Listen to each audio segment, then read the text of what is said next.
It's 2025 and you still don't know how to braid your hair? Don't worry, girl, I got you. So first and foremost, you need this.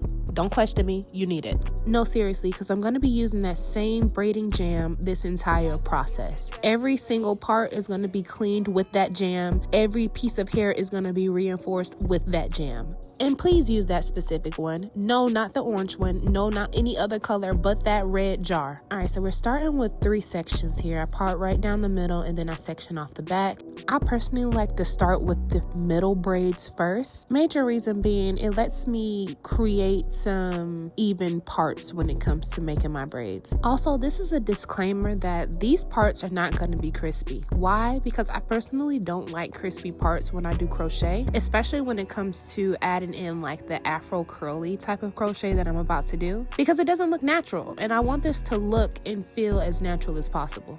All right, so I'm going to repeat the braiding process a couple of times and I want you to just pay attention to what my fingers are doing. In my opinion, if you can plait your hair, you can braid your hair because it's the same concept. The only difference is you're doing it to the scalp. And if you know how to plait, you know the concept of overhand plaiting or underhand plaiting. When it comes to cornrows, think of underhand plaiting the entire time, aka putting one strand below the other strand and repeating that process. And for those who don't understand this concept, watch this braid. Watch how I put each strand below the other strand. They're literally looping behind each other. The camera isn't picking this part up well because of how close I have my fingers, but I'm also adding in pieces in the middle. So using the middle braid, that's where the pieces are added. I also always start with the square. You see how this square is being created?